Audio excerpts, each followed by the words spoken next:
Hello students.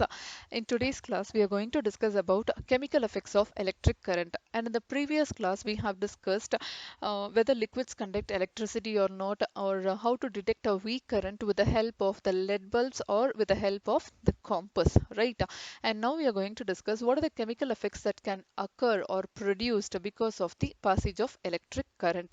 So directly we will get into an activity to understand what are the chemical effects that can occur because of the electric current. So to do this activity, the things that you need are you have to take a carbon rod from the discarded electric cell. So if carbon rod is not available, that is in case if you find it difficult to remove the carbon rods from the electric cell, you can even make use of two iron nails. So iron nails will be available in our home, right? So you can make use of two iron nails instead of the carbon rods. In case if you have carbon rods, what you have to do here is you have to clean the metal caps with sandpaper. You know very well which is the metal cap and which is the the base, right? So instead of carbon rods, it's better we make use of the iron nails. So to this iron nails, what you have to do here is just wrap the copper wires around the metal caps around the iron nails, and you have to join the two wires to the battery. So just look at the picture so that you will understand even more better. So if you look at this picture, what they have done here is take two iron nails, wrap a copper wire around these iron nails on the top, and connect two ends of the wire to a battery. So one end of the wire should be connected to the positive terminal and the other end of the wire should be connected to the negative terminal. And the other thing what you have to do is take a glass bowl or a plastic bowl and fill it up with water. So after filling it up with water, just drop a spoonful of salt, or you can drop a lemon juice even, right? So few drops of lemon juice or a few pinch of salt you can drop into the water so that the water will become more conducting, because the water that contains several salts in it will be more conducting, will be a superconductor that we have discussed in the previous class in the case of distilled water, right?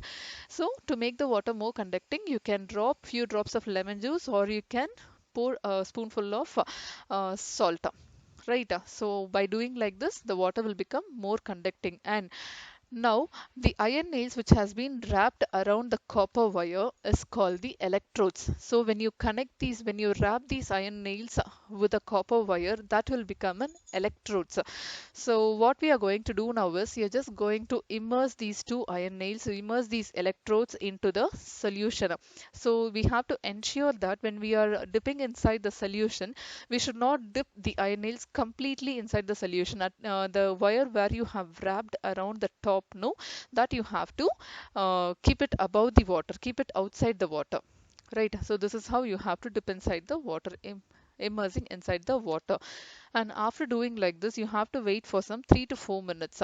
So within the 3 to 4 minutes, what will happen? The current will flow from the battery to these electrodes. So when the current flows from the battery to these electrodes through the conducting solution, that is the water, what will happen? You will find a chemical change that starts to occur on the iron nails. So what are the chemical changes that occur? If you notice this, you will notice some gas bubbles near the electrodes. So you have to wait for some 3 to 4 minutes to notice this chemical change actually. So the change that takes place in the solution, you will call it as the chemical change. So how this change actually occurs here? Because of the passage of current from the battery, and the battery the battery, what it does actually, it passes the current through the wire, and the wire that has been connected to the electric nail that has been dipped inside the water, what will happen? The solution will become conducting, and because of the conducting solution, the gas bubbles tends to form on the electrodes. So the gas bubbles that occur is called the chemical change that occurs on the nails. You got it? And sometimes what will happen? You could find the deposits of metal that can be seen on the electrodes. After some time, you could find some deposits of the metal, and apart from that you can notice some changes of color even. Sometimes the solution's color may tend to change. So these kinds of chemical changes tends to occur because of the electrodes, right?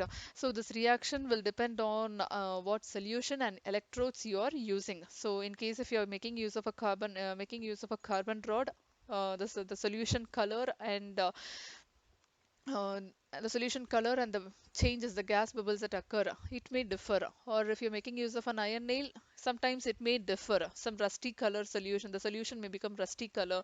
Yes, so these changes may tend to occur because of this circuit. Got it.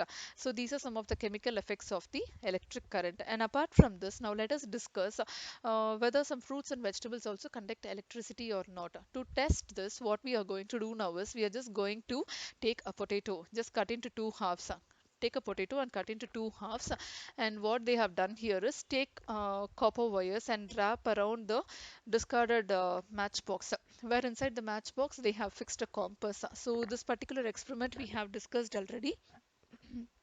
And what we are going to do now is one end of the wire, that is from the positive terminal, they have connected the wire to the battery. They have inserted the copper wire inside the potato, and again from the negative terminal, again we have inserted the other end of the wire inside the potato.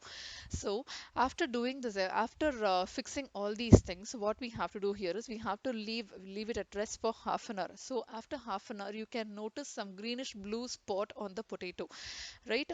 Whereas on the other side, you cannot notice such spot around the wire. So what does this depicts actually? So this greenish blue spot around the wire depicts that it is a positive terminal. So when you notice here from the positive terminal, from one end of the positive terminal, we have connected to this potatoes, right?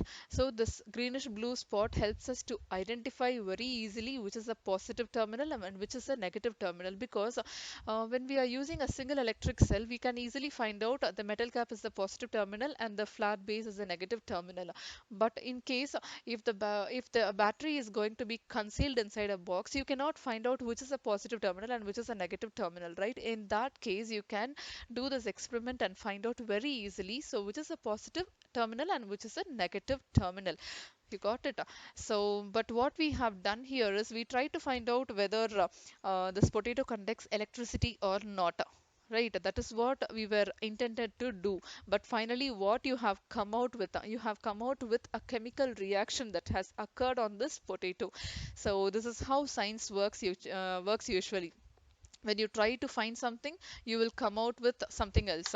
So this is how most of the discoveries has been invented, right? So this is how we can find amazing things in science. And apart from that, you can try this particular thing in many types of fruits and vegetables, whether it conducts electricity or not. I hope you understood this class, children. And we have discussed regarding what are the chemical effects that can occur because of the electric current. And in the next class, we will be discussing about electroplating. So what is meant by electroplating and all these steps we will discuss in the next class. Thank you, children.